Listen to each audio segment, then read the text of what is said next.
Hello everyone, my name is Nishtha and today we are going to see the definition of accounting, that is meaning of accounting, that has been given by AICPA जो आपकी NCERT books में भी mentioned है। ठीक है बच्चों, तो अभी हम एक बेसिक मीनिंग ऑफ अकाउंटिंग देख लेते हैं। अगर आपको मेरा डिटेल्ड वीडियो देखना है on the meaning of accounting तो मैंने एक दूसरी वीडियो रिकॉर्ड की है जिसका लिंक मैं आपको इसके डिस्क्रिप्शन बॉक्स में दे दूंगी। ये जो वीडियो है ये एक शॉर्ट वीडियो रहेगा जिसमें मैं सिर्फ इस बेसिक डेफिनेशन को डिस्क्राइब करूंगी that has been given by AICPA जो आपकी एनसीईआरटी बुक्स में गिवन है सबसे स्टार्टिंग में ही।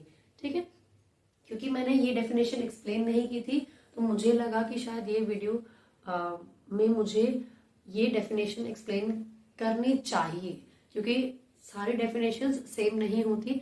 जो मैंने आपको एक्सप्लेन की थी वो एक बहुत जनरल डेफिनेशन थी, उसके बाद मैंने आपको प्रोसेस ऑफ अकाउंटिंग भी एक्सप्लेन किया था उस वीडियो में।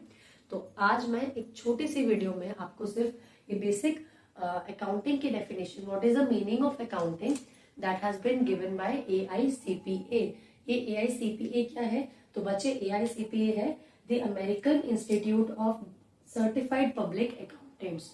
ठीक है, इन्होंने ये डेफिनेशन दी है and it was given in 1941।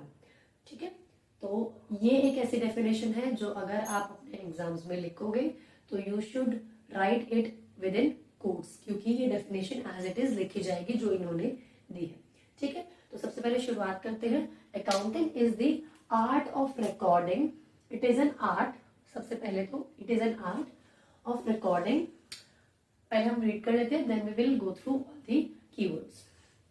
Art of recording, classifying, summarizing in a significant manner and in terms of money, transactions and events which are in part at least of financial character and interpreting the results thereof। तो इसमें कुछ keywords आपको दिख रहे होंगे, हम इन सभी keywords को एक एक करके अंडरस्टैंड करेंगे। ठीक है, तो सबसे पहले अकाउंटिंग जो है बच्चे वो एक आर्ट है। आर्ट है मतलब एक हर कोई नहीं कर सकता, you have to learn it, आपको सीखना पड़ेगा। हर तरीका होता है हर चीज को करने का, तो अकाउंटिंग का भी एक तरीका है। It is an art and उसमें होता क्या क्या है। सबसे पहले होती है बच्चे रिकॉर्डिंग। ठीक है, रिकॉर्डिंग किस चीज की होती है? रिकॉर्डिंग होती है उन ट्रांजैक्शंस की या उन इवेंट्स की जो फाइनेंशियल कैरेक्टर की है, मतलब फाइनेंशियल नेचर की है। फाइनेंशियल नेचर मीन्स जिनमें मनी इन्वॉल्व है, ऐसे ट्रांजैक्शंस जिसमें पैसे का लेन देन हो रहा है। ठीक है, मैंने अगर गुड्स परचेज किए हैं तो उसमें मेरे को पैसा पे करना है तो पैसे का लेन देन हो रहा है। मैंने अपने गुड्स को सेल किया है तो उसमें पैसे का लेन देन हो रहा है। ठीक है, मैंने रेंट पे किया, मैंने सैलरी पे की, मैंने वेजेस पे किया, मैंने इंटरेस्ट पे किया, तो इन सभी चीजों में क्या हो रहा है? फाइनेंशियल कैरेक्टर की है ये सभी चीजें क्योंकि इसमें मनी इन्वॉल्व है। ठीक है, तो it is the art of recording transactions and events. हम उन ट्रांजैक्शंस और इवेंट्स को रिकॉर्ड करते हैं जो फाइनेंशियल कैरेक्टर की होती है। ठीक है, सबसे पहले हम करते हैं रिकॉर्डिंग, मतलब हमने नोट डाउन कर लिया। आप जब अपने घर में बजट बनाते हो तो आप जैसे जैसे खर्चे होते जाते हैं आप उनको नोट डाउन करते जाते हो, है ना, कि आज मेरा ये खर्चा हुआ, आज मेरा ये खर्चा हुआ, आज मेरा ये खर्चा हुआ, ताकि at the end of the month आप देख सको कि आपके टोटल एक्सपेंसेस कितने थे। राइट, तो इसी तरह से हम सारे एक्सपेंसेस को या सारे इनकम्स को रिकॉर्ड कर लेते हैं। ठीक है, जितने भी इन्वॉल्व हो रहे हैं हमारे बिजनेस में। First of all we will record, then we will classify. यहाँ पे हम क्लासिफाई क्या कर रहे हैं? हम क्लासिफाई कर रहे हैं कि अपने इनकम्स और अपने एक्सपेंसेस को अलग अलग, ठीक है, अलग अलग अकाउंट्स बनाए जाते हैं जहां पे हम क्लासिफाई करते हैं। जैसे कि मेरे को इतना पैसा इस पर्सन से लेना है, ये मेरा एक डेटर है, इसको मुझे पैसे देने हैं और मुझे इससे कितना पैसे लेना है। हो सकता है मैंने उसको 20,000 का पहले गुड्स बेचे, फिर मैंने उसको 40,000 के दोबारा बेचे, फिर मैंने उसको 30,000 के दोबारा बेचे। ठीक है, तो ये कितना हो गया? 60 एंड 90। ठीक है, तो मतलब 90,000 उसको मुझे पे करना है, तो उसका मैं एक अलग अकाउंट बना दूंगी जिसमें मैं ये बता दूंगी कि हाँ भाई 20, 40, 30 मुझे इस बंदे से, इस डेटर से पूरे के पूरे 90,000 लेने हैं। तो ये हो गया एक समराइज वे में, ठीक है। ये पैसे मुझे लेने हैं, ये पैसे मुझे देने हैं, ठीक है। और इतने मेरे खर्चे हैं, इतने मेरे एक्सपेंसेस हैं, इतना मेरा रेंट पे हुआ है, इतना मेरा सैलरीज एंड वेजेस पे हुई हैं, इतना मेरा टोटल इंटरेस्ट पे हुआ है। तो ये क्या होता है, समराइज हो जाती है सारी चीजें अलग अलग, ठीक है। रिकॉर्ड किया, देन अकाउंट्स बना के हमने समराइज किया, सॉरी क्लासिफाई किया। पहले हमने उनको क्लासिफाई किया अलग अलग अकाउंट्स में, ठीक है। एंड देन समराइज किया।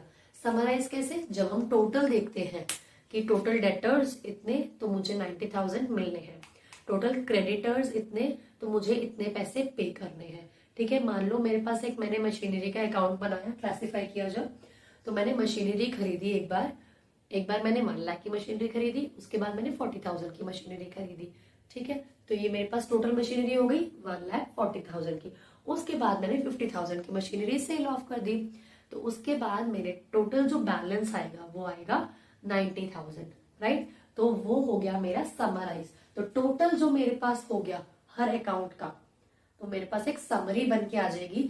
मैं उसकी एक अलग से स्टेटमेंट बना लूंगी, एक अलग से रिकॉर्ड कर लूंगी कि टोटल बैलेंसेस मेरे हर चीज के इतने इतने हैं, तो मैंने उसको समराइज कर लिया, ठीक है। और ये सब करते कैसे हैं, एक सिग्निफिकेंट तरीके से करते हैं, एक प्रॉपर मैनर में करते हैं। हैफजर्डली कुछ भी नहीं करेंगे, कहीं भी कुछ भी लिख दिया, ऐसे नहीं होता। We have rules, proper rules to be followed in accountancy, ठीक है। तो हमें ये सब करना है एक सिग्निफिकेंट मैनर में, एक सिग्निफिकेंट तरीके से, and in terms of money. और जितने भी हम चीजें नोट डाउन करेंगे, हर चीज का देखो बच्चे यूनिट अलग अलग हो सकता है। कोई मेरे गुड्स हैं तो वो केजीज में, टन्स में हो सकते हैं, बट मे बी लीटर्स में भी हो सकते हैं।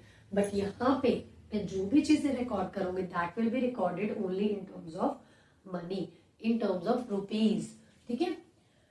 तो ये सारी चीजें जो होंगी रिकॉर्ड होंगी, क्लासिफाई होंगी, समराइज होंगी, एक तरीके से होंगी और मनी के टर्म्स में होंगी, ठीक है। क्या रिकॉर्ड होगा, ट्रांजैक्शंस एंड इवेंट्स को रिकॉर्ड करेंगे, which are in part at least. मतलब हो सकता है पूरी की पूरी ट्रांजैक्शन मनी के टर्म्स में ना हो सकता है मैंने एक्सचेंज में भी लिया हो कुछ, लेकिन उसकी जगह अगर उसका थोड़ा सा भी पार्ट मनी के टर्म्स में है तो हम उसको रिकॉर्ड करेंगे, ठीक है। जो चीज एक्सचेंज में भी मनी इन्वॉल्व नहीं करेगी, हम उसमें उसको रिकॉर्ड नहीं करेंगे। और अगर उसमें थोड़ा सा भी पार्ट में मनी इन्वॉल्व है, then we will record it in part at least. मतलब किसी भी पार्ट में अगर मनी इन्वॉल्व है, then we will record that transaction. Of financial character, financial character की होनी चाहिए। Last point, and interpreting the results thereof. और हम यहाँ पे क्या करते हैं, अपने जो रिजल्ट्स हैं, हमारे रिजल्ट्स क्या है, हमने रिकॉर्ड किया, क्लासिफाई किया, समराइज किया। समराइज करने के बाद बच्चे हम बनाते हैं अपना प्रॉफिट एंड लॉस स्टेटमेंट और अपनी बैलेंस शीट, ठीक है। प्रॉफिट एंड लॉस स्टेटमेंट से मुझे पता चलता है कि मेरी जो ऑर्गेनाइजेशन है उसमें कितना प्रॉफिट मैंने अर्न किया, कितना लॉस मैंने इनकर किया, ठीक है। हो सकता है किसी साल मैंने प्रॉफिट्स अर्न किए हैं और अच्छे प्रॉफिट्स अर्न किए हैं 3 इयर्स तक, उसके बाद मैंने अचानक से लॉसेज इनकर किए हैं। तो ये जो मेरा प्रॉफिट एंड लॉस स्टेटमेंट है, ये मेरी कंपनी का पोजीशन बताता है, मेरी परफॉर्मेंस बताता है कि मैंने इस अकाउंटिंग पीरियड में लॉसेज इनकर किए या फिर प्रॉफिट अर्न किया, ठीक है। तो ये जो रिजल्ट्स आए हैं, साथ में जो मेरी फाइनेंशियल पोजीशन बताता है, मेरी एसेट्स एंड लायबिलिटीज, मेरे पास कितनी ऐसी रिसोर्सेज है जिनको, जो मेरी बिजनेस में फायदा कर रही है, और मेरी लायबिलिटीज जो मुझे पे करनी है, तो वो मेरी फाइनेंशियल पोजीशन बताती है बिजनेस की। अगर आपको ये चीज क्लियरली समझनी है तो मैंने अपनी दूसरी वीडियो में भी इसको बताया है, आपको बहुत क्लियरली बताया है। और अगर नहीं समझ आई है तो आगे जाके भी हम लेसन्स में करेंगे ये चीज, ठीक है। तो आपको बिल्कुल परेशान होने की जरूरत नहीं है इस चीज में। और एक चीज, जो हमारे रिजल्ट्स आए हैं, that is the profit and loss statement और बैलेंस शीट, जो हमारे एसेट्स एंड लायबिलिटीज है, प्रॉफिट्स एंड लॉसेस है, तो हम उसको इंटरप्रेट करते हैं, ठीक है।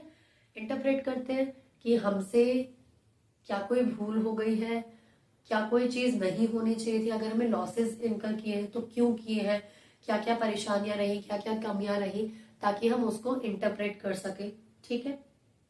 और इंटरप्रेट करेंगे तो ऑब्वियसली हम प्लानिंग करेंगे, कंट्रोलिंग करेंगे और डिसीजन मेकिंग करेंगे फॉर द नेक्स्ट अपना अकाउंटिंग ईयर, अकाउंटिंग पीरियड, ठीक है। समझ आ गया? तो आई होप ये बेसिक डेफिनेशन आपको समझ आ गई है। That has been given by AICPA। अगर आप ये लिखेंगे अपने डेफिनेशन में तो बहुत ही अच्छी बात है। That this definition has been given by AICPA, that is the American Institute of Certified Public Accountants, and this was given in 1941, ठीक है। तो एक बार मैं रीड आउट कर देती हूँ। आई होप आपको सब क्लियर है। अगर आपको क्लियर नहीं हुआ है, कोई भी पॉइंट आपको क्लियर नहीं है, you can just ask in the comment section, ठीक है। Accounting is the art of recording, classifying, summarizing in a significant manner and in terms of money, transactions and events which are in part at least of financial character and interpreting the results thereof. अब मुझे उम्मीद है कि आपको ये definition learn करने में कोई परेशानी नहीं होगी। जब आपको एक एक टर्म समझ आ जाती है डेफिनेशन की तो याद करने में दिक्कत नहीं आती है, correct. So this is it. इस वीडियो में मैं आपको बस यही बताना चाहती थी कि ये जो डेफिनेशन है, क्योंकि ये डेफिनेशन मैंने डिस्कस नहीं की थी तो इसलिए मैंने इस वीडियो में आपको ये डेफिनेशन या ये मीनिंग बता दिया है क्लियरली। कोई भी डाउट हो आप फ्रीली पूछ सकते हैं मुझसे कमेंट सेक्शन में। और अगर आपको वीडियो अच्छी लगी हो तो please don't forget to like, subscribe and share the video with your friends. Thank you.